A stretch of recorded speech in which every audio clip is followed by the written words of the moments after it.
Masechet Eruvin, Daf Kufhe, commençons à la 8e ligne, Tanu Rabbanan. L'Agmara nous avait rapporté juste avant que lorsqu'il y avait une impureté, une tum'a, par exemple un sheretz, un reptile mort, dans le Beth Amikdash, il fallait le sortir au plus tôt. Est-ce que c'est les Kohanim qui vont sortir ou bien les Lévi'im? Donc nous avons vu qu'il y a une partie, les Kohanim vont sortir, ensuite nous avons une enquête. Est-ce que c'est le Lévi qui va sortir? Est-ce que c'est le Kohen qui continue à sortir le sheretz en dehors du Beth Amikdash? Alors la Gemara continue, Tanu Rabbanan, avec une autre braïta. Akol nichnasim ba'echad. Akol, c'est-à-dire tout le monde peut rentrer dans le echad. Livnot, letaken, velotzi et atum'a. C'est-à-dire pour construire, parce qu'il fallait construire un mur, s'est écroulé, il faut le reconstruire. Mais il y a toute construction qu'on a besoin de faire au départ dans le echad, donc tout le monde a le droit de rentrer, pas seulement un Kohen, même un Israël. Bien que généralement dans le echad, c'est-à-dire au-delà d'une certaine limite, les pays Israël, n'avaient pas le droit de pénétrer même dans la Hazara.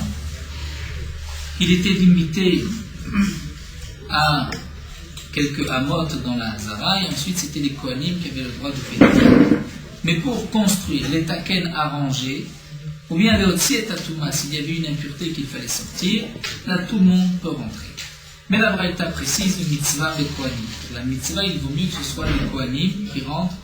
Imen Sham Kohanim, s'il n'y a pas de Kohanim, ou bien les Kohanim ne sont pas compétents pour réparer ce qu'il faut. Nichnasim Lévi'im, ce sont des Lévi'im qui vont rentrer. En Sham Lévi'im, s'il n'y a pas de Lévi'im, Nichnasim Israélim, ce sont des Israélim, donc des Juifs tout simples, ni Lévi, ni Kohen qui vont rentrer. Veidi, Théorim, Intmimlo.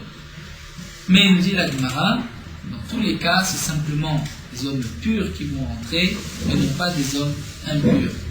Puisqu'il y a une interdiction aussi de rentrer en état d'impureté dans le Beth Amikdash. Donc même si on est obligé de rentrer, seulement si on est en état de pureté, et non pas lorsqu'on est tamé. Amar Ravuna nous dit Rav Kahana, Messaye Kahane. Rav Kahana, lui-même est un Kohen, Messaye Kahane, aide les Kohanim. C'est-à-dire qu'il va dans le sens des Kohanim, nous explique Rachid, nous allons voir d'après Rav Kahana. Il vaut mieux qu'un Kohen impur rentre dans le Echal plutôt qu'un Israël qui est pur. Pourquoi? Puisqu'il vaut mieux Kohen que Israël. Détaillé Rav Kahana, puisque nous avons une braïta de Rav Kahana. Mitor Sheneema, Achel Parochet Lo Yavo. Au sujet d'un Kohen qui est Baal Moum, qui a un défaut, donc il n'a pas le droit de servir au Beth Amikdash.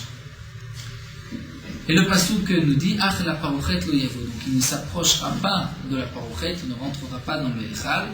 Le statut d'un Kohen Baal Moum, il ne pourra pas servir au Beth Amikdash, mais il pourra consommer et manger des korbanot qui ont été sacrifiés par les autres Kohanim.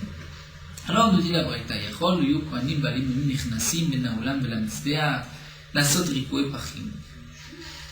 Est-ce qu'on dira aussi que des Kohanim Baalim Moumim qui ont un défaut, donc qui ne peuvent pas servir, ne pourront pas non plus rentrer entre le Oulam et le Mizbeah? Normalement, cette partie est réservée seulement à celui qui doit servir au Beth Amikdash.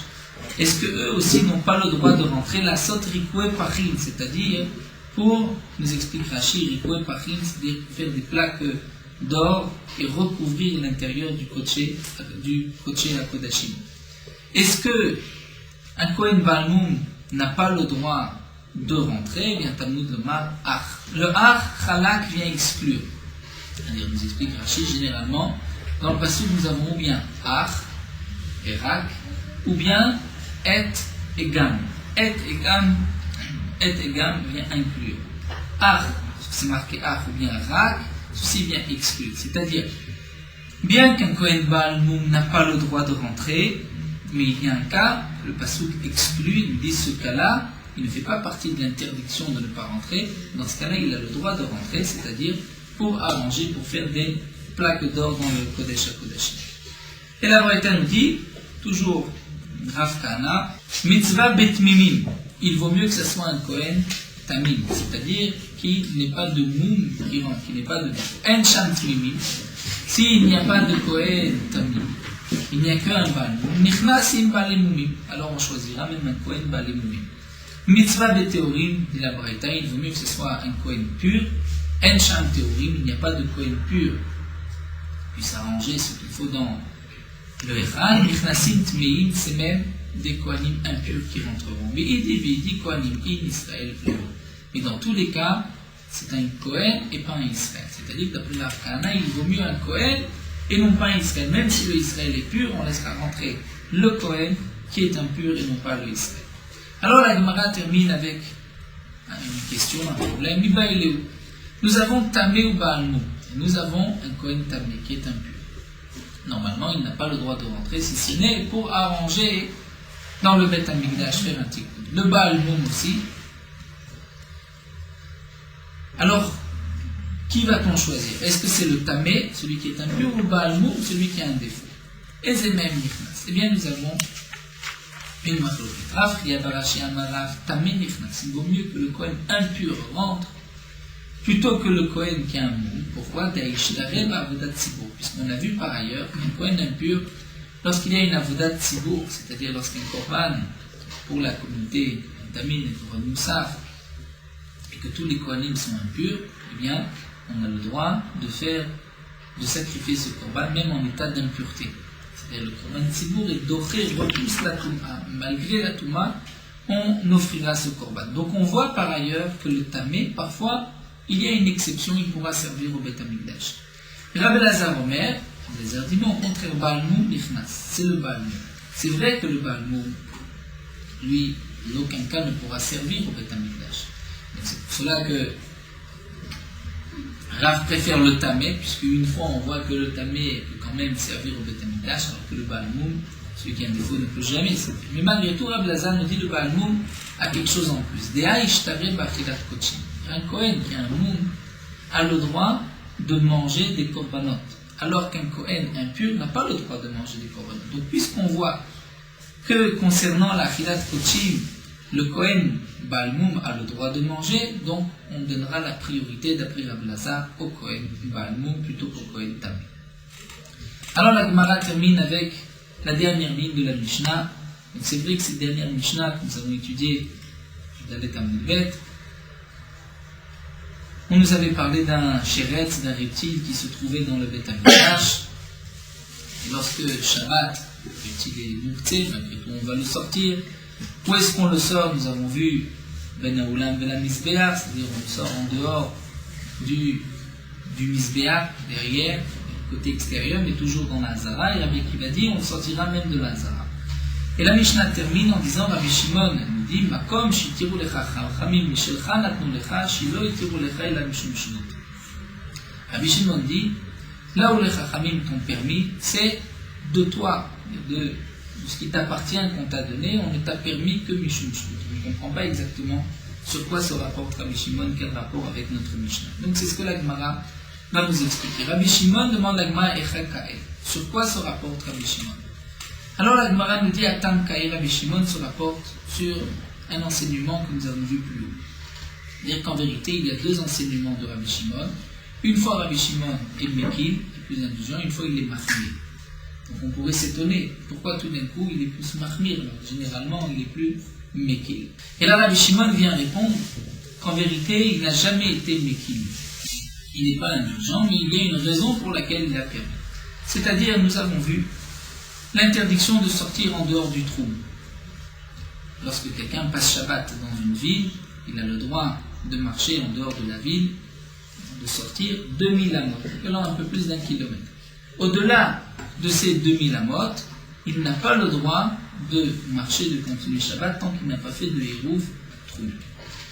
Dans le cas où quelqu'un a dépassé le trou, ne serait-ce d'une ama, c'est-à-dire d'un mètre, 50 cm, nous avons vu dans la Mishnah que Tanakama dit il ne pourra pas rentrer, revenir. Pourquoi? Puisqu'il est sorti du trou, il n'a pas le droit de revenir, il restera là jusqu'à la fin de Shabbat. Rabbi Shimon dit il a le droit même 15 amot plus loin. Et même s'il est dans les 15 amot, il a le droit de revenir. Pourquoi? Puisque, comme Rabbi Shimon nous l'avait expliqué, lorsqu'on a mesuré les 2000 amot de la ville, c'était une limite, ici s'arrête le trou Shabbat, généralement celui qui mesurait ne s'arrêtait pas à 2000, il s'arrêtait 15 amot avant les 2000 et il marquait ici c'est le Troum Shabbat. Pourquoi Mipnei Atoim? Parce que parfois certains se trompaient, sortaient et donc ensuite ils devaient rester en dehors du Troum du Shabbat. Donc pour cela, celui qui mesurait avait l'habitude de laisser 15 amot au cas où quelqu'un sort, il aura la possibilité de rentrer. Alors, donc c'était ce que Rabbi Shimon nous a dit. Sur cette Mishnah, dit la Gemara, celui qui a passé Shabbat en dehors du trou, donc pas seulement celui qui est sorti, même si quelqu'un était en voyage, et il se retrouve à la tombée de la nuit en dehors du trou, et puis quelques minutes plus tard, il voit que le trou était à 1 mètre de lui. Alors, le dîner, Afilo Amachat lo Ikanes, il ne peut pas rentrer puisqu'il était en dehors du trou pendant Shabbat. Rabbi Shimon Omer, Afilo Chamesh Esre Ama Ikanes. Rabbi Shimon dit, même s'il est dans les 15 amot, Ikanes, il pourra rentrer. Pourquoi? Les filles chez la Meshluchot, Mimatsim et Tamidot, puisque ceux qui mesurent ne limitaient pas exactement, n'étaient pas précis dans les mesures, Mipnei Atoim, à cause de ceux qui se trompaient. Pour donner la possibilité à celui qui est sorti de revenir. Et donc, les Kama Tanakama lo Ikanes, Rabbi Shimon Ikanes. Tanakama lui a dit, tu ne pourras pas rentrer. Rabbi Shimon dit, tu pourras revenir, puisque tu as les 15 amot, tu es encore dans le trou, tu n'es pas en dehors du trou. Et ensuite, chez le Etirol Echa et la Mishum Shibut, c'est-à-dire Echaka, il demande l'agma sur quoi ceci se rapporte. Donc on a compris déjà que Rabbi Shimon dit Makom, Shirol Echa Charamim, Mishelcha Nakon Echa. C'est-à-dire en vérité, pourquoi les Charamim t'ont permis de rentrer? C'est parce que ces 15 amot, ça fait partie des 2000 amot. Et ce n'est pas un domaine qui est extérieur, tu es encore dans le trou, donc tu as le droit de revenir. Chez le Etirol Echa et la Mishum Shibut, c'est-à-dire sur quoi se rapporte ici Rabbi Shimon? Atam kaed et kamat tanakama koshra va maler Rabbi Shimon onva. Nous avons vu, lorsque sur un instrument de musique au Beth Amikdash, une corde s'était cassée, donc Tanakama avait permis, nous l'avons étudié, de l'attacher. Puisque en shuvut b'amikdash, il n'y a pas d'interdiction de shuvut dans le Beth Amikdash. Donc nous avons vu exactement comment l'attacher, le Gemara l'avait expliqué. Va maler Rabbi Shimon onva. Et Rabbi Shimon a dit, la corde, on devra faire une boucle. Pourquoi? Rabbi Shimon ne permet pas koshra d'attacher, même si ce n'est pas, on veut dire, un kesher chez le un kesher qui tiendra, donc il n'y a pas d'interdiction au Shabbat, il n'y a qu'une interdiction mishum shubut. Et dans le Beth Amikdash, les Chachamim n'ont pas maintenu leur interdiction. Eh bien, Rabbi Shimon dit la Gemara, puisque Anivad et Loatel et Dechiluf Khatat Sharouli Rabbanan. C'est vrai, nous dit Rabbi Shimon, que même dans la Kshira, il n'y a qu'une interdiction des Rabbanan. C'est une interdiction des Rabbanan qui peut nous amener à une interdiction de la Torah. Cette interdiction est maintenue dans le Beth Amikdash. Mais il arrive à une boucle. Puisqu'une boucle, ce n'est pas un nœud. Donc il n'y a pas d'interdiction de faire une boucle le Shabbat. On ne viendra pas à un Chiyuv Khatat. Donc même si les Chachamim m'ont permis, ce n'est qu'une aniva que les Chachamim m'ont permis. Mais mais une kshira, faire un nœud, puisqu'on peut arriver à un chiyuv khatat, ça les Chachamim n'ont pas permis. Donc en vérité, Rabbi Shimon vient répondre à cette contradiction. D'un côté, concernant l'instrument de musique, qui ne permet pas de faire un nœud, il dit simplement une boucle. Donc il est mahmir. Concernant les dynimes de Hérouvet Troumim, il est mekil. Il dit, même si tu es sorti, même si tu es en dehors du trou de plus de une de amot jusqu'à 15 amot, tu as le droit de revenir. Rabbi Shimon dit, en vérité, ce n'est pas qu'une fois je suis mekil, une fois je suis mahmir. Dans le hérouv, j'ai permis, puisque de toutes les manières, même les 15 amot après le hérouv, on est encore dans les 2000 amot, donc on peut rentrer. Alors que dans le dîme de Aniva et de Kshira, étant donné qu'on peut arriver avec un nœud à une interdiction de la Torah, donc les Chachamim ont maintenu leur Isur Shvut, leur interdiction Midirabanan. Adran alach ha-motzit tfilin seder matzchet iruvin. Adran alach matzchet iruvin v'adra chalan. Datan alach matzchet iruvin v'data chalan. Not neshim minan matzchet iruvin, neshim minan v'ba'al ma'adet v'ba'al ma'adet.